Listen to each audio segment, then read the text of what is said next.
আসসালামু আলাইকুম রহমতুল্লাহি ওয়া বারাকাতু। আমাদের চীনা হাঁসগুলো এই যে খাবার খাচ্ছে, দেখতেই পাচ্ছেন। আমরা এদের খাবার দিয়েছি। তার সাথে আপনাদেরকে আজকে নতুন একটা কিছু দেখাই। এই যে আমাদের এই পাতি হাঁসগুলো আমাদের খামারে আমরা নতুন করে যুক্ত করেছি, আলহামদুলিল্লাহ। তো আপনাদের এলাকায় এই পাতি হাঁসগুলোর দাম কেমন হতে পারে অবশ্যই কমেন্ট করে জানিয়ে যেতে পারেন আমাদেরকে।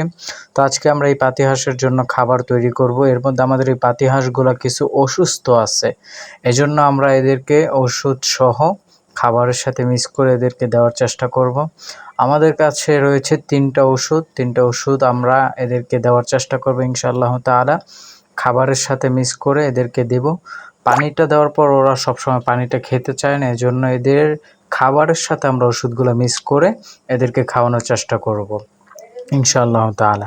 তো আজকে দেখতে থাকেন আমাদের এই ভিডিওটা, যে আজকে আমরা এদের খাবারটাও আমরা কিভাবে তৈরি করে আপনাদেরকে দেখাবো।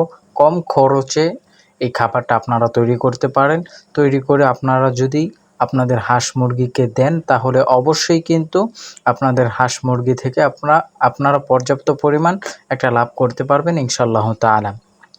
তো আমাদের খাবারের সাথে আমরা যা যা অ্যাড করেছি, এখানে হচ্ছে ধানের কুড়া এবং হচ্ছে কিছু পরিমাণ ফিট। তার সাথে হচ্ছে আমরা আপনাদেরকে তো আগে দেখিয়েছি, আমরা হেঁচি কাটা কুচি করে রাখি। সেই হেঁচি কাটা আজকেও আমরা এদের সাথে মিক্স করব, এই ধানের কুড়ার সাথে মিক্স করে আমরা আমাদের এই হাঁসগুলোকে খেতে দেব ইনশাআল্লাহ তাআলা। তো আপনারা দেখতেই পাচ্ছেন এখানে কিন্তু হেঁচি কাটাগুলো মিক্স করা হচ্ছে। এগুলো মিক্স করার পর আমরা একসাথে এগুলা সব কিছু একসাথে পানি দিয়ে মিক্স করব। পানি দিয়ে মিক্স করে আমরা দেওয়ার চেষ্টা করব। এই যে আপনারা দেখতে পাচ্ছেন আমরা কিন্তু চীনা হাঁসকে দিয়েছি, ওরা কিন্তু খাচ্ছে। এখন ওই যে ওই পাতি হাঁসগুলাকে আমাদের এই খাবারটা দিতে হবে এবং মিক্স করে এই খাবারটা আমরা দেওয়ার চেষ্টা করব ইনশাআল্লাহ তাআলা। তো এই খাবারে কিন্তু আপনাদের অনেকটা খরচ কমে আসবে। এবং আমি যে ওষুধগুলো দিয়েছি, এই ওষুধগুলোর নাম আমি আপনাদেরকে আজকে বলে দিচ্ছি। ওষুধগুলো হচ্ছে লাইসোভিট এবং মাইকোনিট, তার সাথে রয়েছে হচ্ছে থায়াবিন। এই ওষুধগুলো কী কী কাজ করে অনেকেই জেনে থাকেন বা অনেকেই জানবেন।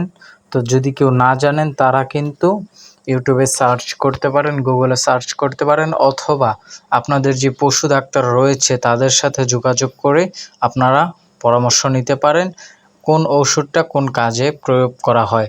এছাড়া যদি কেউ ওষুধ সম্পর্কে জানতে চান, আমার ভিডিওতে কমেন্ট করবেন। আমি অবশ্যই আপনাদের কমেন্ট অনুযায়ী আমরা ওষুধের ভিডিওগুলো দেওয়ার চেষ্টা করব ইনশাআল্লাহ তাআলা। তো আমাদের এই হাঁসগুলো দেখতেই পাচ্ছেন কিভাবে খাবার খাচ্ছে। এই দিকে দেখতে থাকেন আমাদের এই মুরগির বাচ্চাগুলো, দেশি মুরগির বাচ্চাগুলো খাবারের জন্য কতটা অস্থির হয়ে আছে। তো এদেরকে খাবার দেব ইনশাআল্লাহ তাআলা।